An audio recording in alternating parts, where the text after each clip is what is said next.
Bueno, buenos días a todos los alumnos. Vamos a continuar con nuestro tema.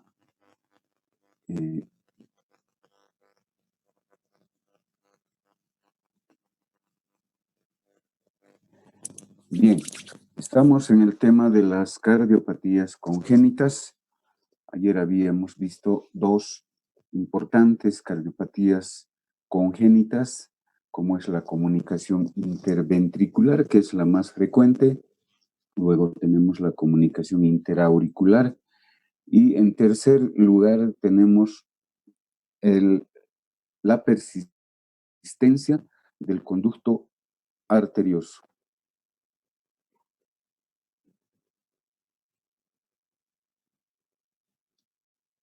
Bueno, habíamos indicado que es sumamente importante y resulta el 1% de todos los pacientes nacidos vivos.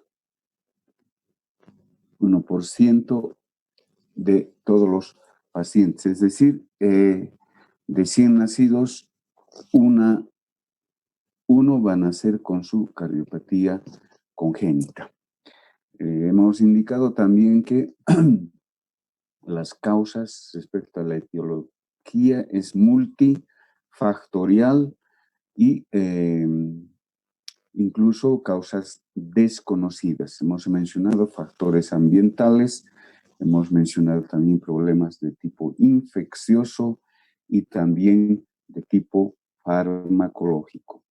Bien, entonces vamos a entrar a esta otra cardiopatía congénita que también es frecuente, es la persistencia de la persistencia del conducto arterioso. Bien.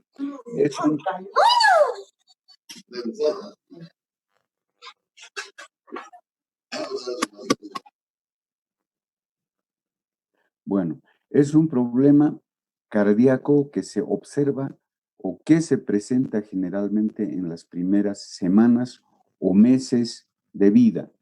Se caracteriza por una conexión entre la aorta y la arteria pulmonar, que permite que la sangre rica en oxígeno que debería dirigirse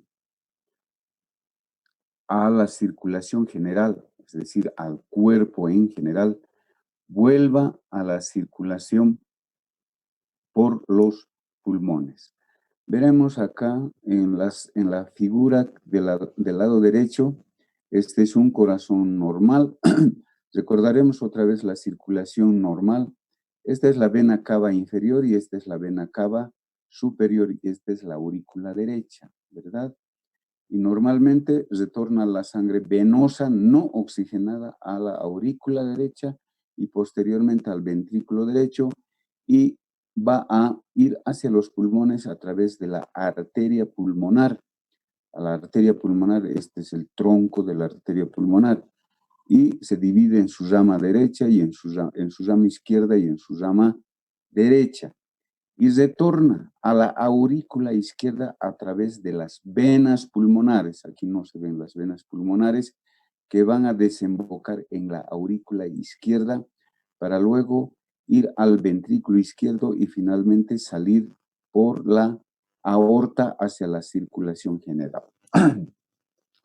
La persistencia del conducto arterioso significa, por lo tanto, una conexión entre, en la figura de abajo, fíjense, esta es la aorta, este es el callado de la aorta, esta es la aorta ascendente, el callado, la aorta descendente. Y esta es la arteria, el tronco de la arteria pulmonar, su rama izquierda y su rama derecha. Pues acá va a persistir este pequeño conducto que se llama ductus. Entonces, en la vida intrauterina este pequeño conducto que conecta la aorta con la arteria pulmonar es sumamente importante. ¿Por qué? Porque la sangre lógicamente no va a ingresar a los pulmones, sino va a pasar directamente de la arteria pulmonar, que es esta, va a ir hacia la aorta para ir a la circulación general. Eso en la vida intrauterina. Pero una vez que nace el niño, el bebé, este conducto, que se llama ductus, debe cerrarse inmediatamente o máximo a la primera semana de vida extrauterina.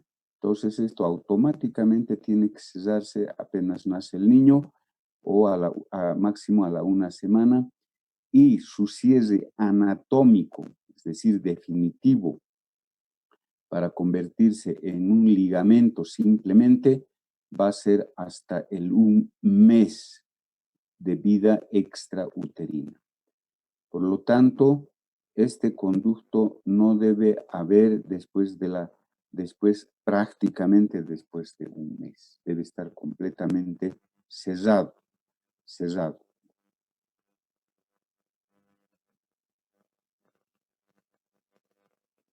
Pero como hemos mencionado, por todos los factores ambientales, infecciosos, farmacológicos, etcétera, va a persistir. Por eso se dice conducto arterioso persistente, de tal manera que va a ocasionar el cortocircuito de izquierda hacia la derecha, provocando esa cardiopatía congénita acianógena. Entonces, fisiopatológicamente, la sangre va desde la aorta a la arteria pulmonar, ocasionando el cortocircuito de izquierda a derecha, y también, como en las anteriores cardiopatías congénitas, va a producir un hiperflujo pulmonar, una sobrecarga de volumen a nivel pulmonar, porque está pasando una parte del volumen sanguíneo de la aorta hacia la arteria pulmonar. Es decir, que la sangre oxigenada aumenta el volumen sanguíneo a los pulmones, a la aurícula izquierda y al ventrículo izquierdo y a las arterias pulmonares. Por lo tanto, produce una sobrecarga a este nivel, tanto pulmones, aurícula izquierda y ventrículo izquierdo. Este cortocircuito provoca, por lo tanto, la dilatación de las cavidades principalmente izquierdas, o sea, aurícula izquierda, ventrículo izquierdo y de la arteria pulmonar. Ese hiperflujo pulmonar, esa sobrecarga de volumen que se presenta, a la larga va a ocasionar la hipertensión pulmonar. En estos pacientes y en las otras cardiopatías ya que hemos visto, no debemos permitir que llegue a estas condiciones, es decir, no debemos permitir que el niño desarrolle hipertensión pulmonar. Cuando ya desarrollan hipertensión pulmonar, el tratamiento quirúrgico ya no va a ser viable, ya no va a servir. Bien, entonces, en cuanto se refiere al cuadro clínico, a los síntomas y signos. La persistencia del conducto arterioso. Cuando es pequeño, los pacientes son asintomáticos generalmente. ¿Y cuál es la clínica? Principalmente presentan un retraso pondoestatural. Primero, falta en el peso, y segundo, falta en el desarrollo de los niños. En cambio, los niños, los recién nacidos, que tienen una persistencia del conducto arterioso grande,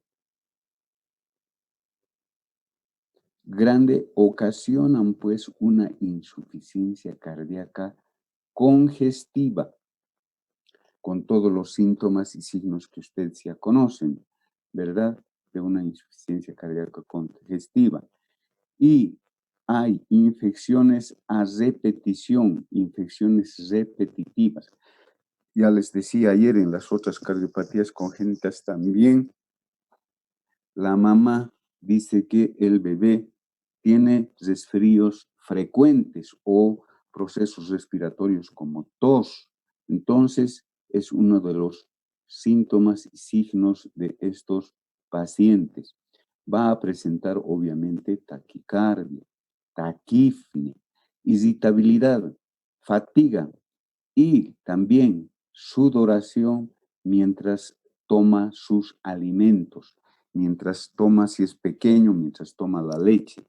Entonces son los síntomas y signos que va a presentar el bebé. Fundamentalmente se da cuenta la mamá. La mamá, por eso es que cuando van a la consulta hay que investigar, hay que preguntar, hacer la anamnesis minuciosa a la mamá y ella es la que nos va a dar todos los detalles. Bien, a la auscultación del ductus se presenta el soplo de Gibson, que se llama así, lo que ustedes conocen soplo en chorro de vapor o soplo en maquinaria, ¿verdad? Han debido ustedes avanzar en en fisiología, fisiopatología, algo de esas cosas. Bueno, el soplo de Gibson, por lo tanto, es el que se denomina soplo en maquinaria, soplo en chorro de vapor o es un soplo continuo, es decir, generalmente es un soplo sistólico diastólico, por eso es continuo, es como un solo soplo, no hay una diferencia de sístole ni de diástole. Y existe además un refuerzo, es decir, al final del soplo hay un refuerzo, es mucho más intenso, es por eso se dice refuerzo telesistólico. Ustedes saben que el soplo se divide en proto, meso y telesistólico, de acuerdo al lugar donde ocupa el soplo. Proto es al inicio de la sístole, meso es al centro de la sístole y tele es al final de la sístole o de la diástole. Lo mismo en los soplos. Si es inicial será proto, si es al medio, meso y al final telesistólico.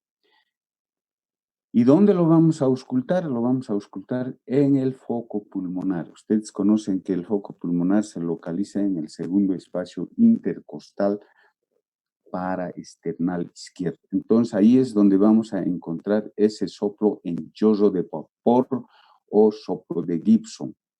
Y se acompaña de frémito.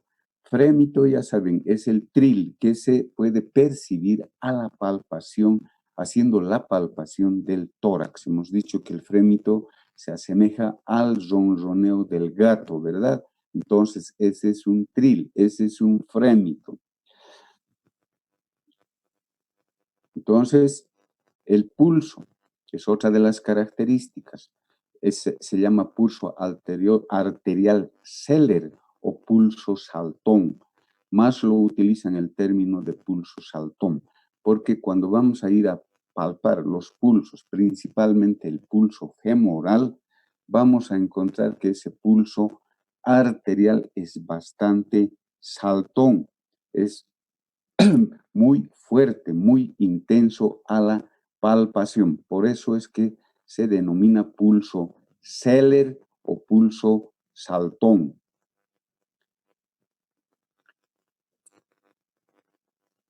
Bueno, esa es la parte clínica en la que vamos a encontrar en el paciente con un ductus. Tenemos que pedir, obviamente, algunos estudios, algunos exámenes. Y saben ustedes, los estudios fundamentales son el electrocardiograma, la radiografía de tórax y principalmente en estos casos es pues la ecocardiografía. El electrocardiograma importante en la persistencia del conducto arterioso, cuando es muy pequeño, apenas perceptible, digamos, el electrocardiograma va a ser normal. Pero en aquellos ductos que son bastante grandes en cuanto se refiere a su diámetro, a su luz, quiero decir, puede haber signos de crecimiento de cavidades izquierdas. Hemos dicho que hay una sobrecarga, ¿verdad?, de aurícula izquierda y de ventrículo izquierdo, por lo tanto, en el electrocardiograma nos va a mostrar crecimiento de cavidades izquierdas. ¿Dónde lo vamos a ver? Saben ya, en B5 y en B6 de las derivaciones precordiales. La radiografía de tórax, cuando es pequeño, la luz es apenas,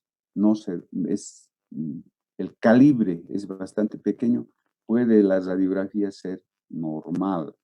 Pero en aquellos ductos que son demasiado, su diámetro es bastante grande, vamos a tener, por lo tanto, cardiomegalia a expensas de cavidades izquierdas. Como verán, hay relación entre el electrocardiograma y la radiografía de tórax. Hay crecimiento fundamentalmente de cavidades izquierdas y podemos ver en la placa radiográfica también la dilatación de la aorta, sobre todo de la aorta ascendente, también de la arteria pulmonar y a nivel de los pulmones, ese hiperflujo del que hemos hablado, tanto en la comunicación interventricular como en la comunicación interauricular. Y en este caso también existe la congestión pulmonar por ese hiperflujo pulmonar, por lo tanto los vasos sanguíneos vamos a visualizar bastante engrosados en los campos pulmonares, sobre todo a nivel superior de los campos pulmonares. Y bien, el estudio más importante obviamente va a ser la ecocardiografía, el ecocardiograma.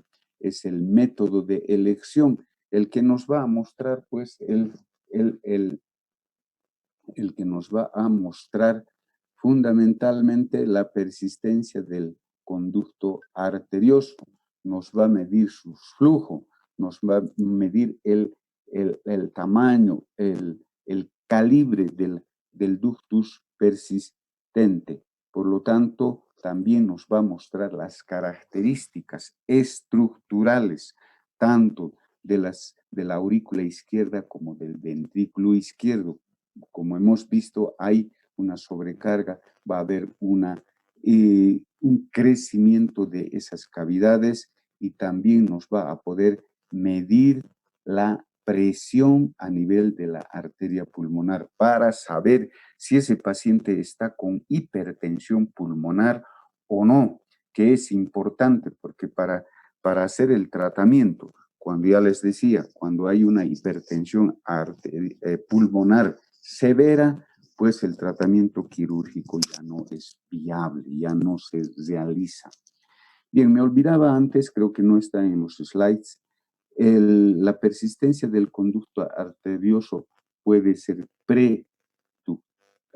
¿cómo se llama? No, estoy confundiendo, perdón. Entonces, el conducto arterioso tiene que cesarse a la semana de nacido el niño. Y su cierre definitivo anatómico, donde se va a convertir en un ligamento, va a ser al mes de edad. En cuanto se refiere al tratamiento,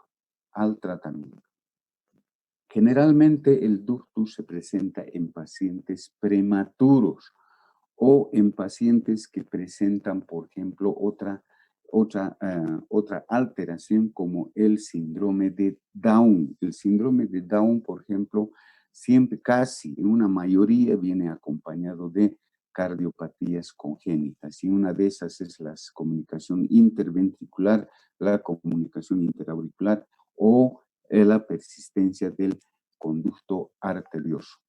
En pacientes prematuros se indica, por ejemplo, la indometacina o el ibuprofeno para ocasionar su cierre, el cierre rápido de la persistencia del conducto.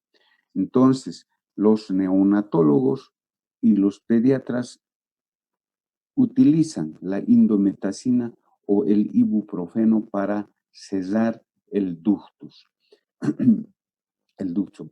Ustedes saben que la indometacina es un antiprostaglandínico, es decir, inhibe las prostaglandinas para que se cierre rápidamente el ductus. Las prostaglandinas, ¿qué hacen a nivel del ductus? Mantienen dilatado, es decir, mantienen permeable. Entonces, hay que evitar esa situación y hay que inhibir la acción de las prostaglandinas y con eso facilitamos el cierre rápido del ductus en estos pacientes. El tratamiento quirúrgico, bueno, es el tratamiento definitivo cuando no da resultado el tratamiento farmacológico. Por lo tanto, el cierre quirúrgico puede ser a cielo abierto, es decir, abriendo el tórax, puede ser a través de la ligadura del ductus o a través de la sección del ductus y su sutura. Entonces, puede hacerse a través de la ligadura o a través de la sección y la sutura del ductus. Pero actualmente hay algunos dispositivos, como son los clips de titanio, que simplemente lo comprimen, lo cierran y punto. O caso contrario, actualmente hay los que se llaman los dispositivos oclusivos, que se coloca a nivel del ductus, al nivel del ductus, como tiene un nombre, es el coil o el amplacier, son una especie de pequeños resortitos que ya les había mencionado también en la comunicación interauricular. En este caso se utiliza también ese tipo de dispositivos oclusivos, pero que se introduce a través de la cateterización. Por lo tanto, el tratamiento será farmacológico, también quirúrgico o también a través del cateterismo. Farmacológico a través de los antiprostaglandínicos, el cierre quirúrgico a través de las ligaduras, a través de la sección y sutura o a través de la oclusión por clips de titanio o finalmente a través del cateterismo colocando estos dispositivos oclusivos que se lo deja en la luz del ductus y lo obstruye, por eso son oclusivos, como es el coil y como es el amplacier. Actualmente son esos tratamientos los que se realizan. Generalmente están haciendo los tratamientos oclusivos a través de dispositivos que se deja en el conducto arterioso. Entonces, ese es el tratamiento del ductus o del conducto arterioso persistente. Bueno, otra cardiopatía congénita que es acianógena es la coartación aórtica. La coartación aórtica. ¿Qué significa coartación? Coartación no es nada más que el estrechamiento o la constricción de la aorta, que puede ser a nivel del callado de la aorta o a nivel de la, ¿cómo se llama? De la aorta ascendente, del callado de la aorta o de la aorta descendente. Su presentación es mucho más frecuente en los hombres que en las mujeres. Bien, lo que nos interesa saber es que va a provocar esta coartación aórtica una cardiomegalia por una sobrecarga de presión fundamentalmente. ¿Y cuál es el que va a sufrir las consecuencias? Va a ser el ventrículo izquierdo, obviamente, porque la sangre se vacía del ventrículo izquierdo hacia la aorta, pero al encontrar un obstáculo obviamente el ventrículo izquierdo en primera instancia va a sufrir una hipertrofia, luego sufrirá una dilatación, ¿verdad? Entonces, a nivel de la aorta mismo, se presenta una hipoplasia tubular del istmo, es decir, ese estrechamiento que se produce, ya sea a nivel de la aorta ascendente, del callado aórtico o de la aorta descendente, sufre no se desarrolla completamente, por eso queda estrechado. Entonces, por eso existe ese estrechamiento, esa disminución, si quieren, de la luz de la aorta. En este caso, la coartación de la aorta muchas veces es preductal, es decir, antes del ductus, o postductal, después del ductus. O sea, puede estar ese estrechamiento antes del conducto arterioso o puede estar posterior al conducto arterioso. Por eso se indica preductal si está antes y postductal cuando está posterior al conducto arterioso. Esta coartación aórtica también puede asociarse con otras malformaciones congénitas. No, a veces no va sola. La coartación severa se suele manifestar en la primera a la segunda semana de vida. Una coartación no severa nos va a producir alteraciones en cuanto se refiere a los pulsos. Cuando no es muy severa, no hay mucha alteración, pero cuando es una coartación muy estrecha, muy cerrada, vamos a encontrar una diferencia de intensidad de los pulsos, tanto en la zona proximal como en la zona distal a la coartación. ¿Qué quiere decir eso? Diferencia de intensidad de los pulsos en la zona proximal y distal a la coartación. Cuando uno toma la presión arterial de un paciente que tiene coartación aórtica, vamos a tener hipertensión arterial en los miembros superiores y la presión arterial va a estar normal en los miembros inferiores. Entonces, hay esa diferencia de intensidad de los pulsos. Zona proximal va a estar con hipertensión. En este caso, los miembros superiores van a presentar hipertensión arterial. Y la zona y los segmentos distales van a estar con presión arterial normal, incluso disminuido. Entonces, esa es la diferencia de intensidad de los pulsos que provoca una coartación aórtica. En estos pacientes es fundamental, por lo tanto, hacer la medición de la presión arterial tanto en miembros superiores como en miembros inferiores. Bueno, esas son, digamos, las principales cardiopatías congénitas acianógenas. Hay muchos más, pero son las principales.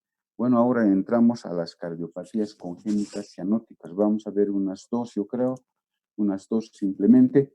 Y la principal de estas es pues la tetralogía de Fallot.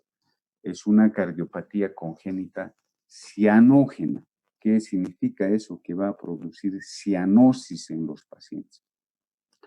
Consiste en una malformación cardíaca secundaria a una hipoplasia de la porción infundibular del septum interventricular. Aquí vamos a ver, aquí están todas las alteraciones de la tetralogía de Fallot. Tetralogía quiere decir tetra, 4, ¿verdad? Es decir, que existen 4 alteraciones congénitas, estructurales. Por eso es tetralogía de Fallot. 4 alteraciones. Entonces, mucho se pasa esto. Se indica que fundamentalmente es secundario. ¿Dónde está el cursor? A ver. Fundamentalmente se debe a un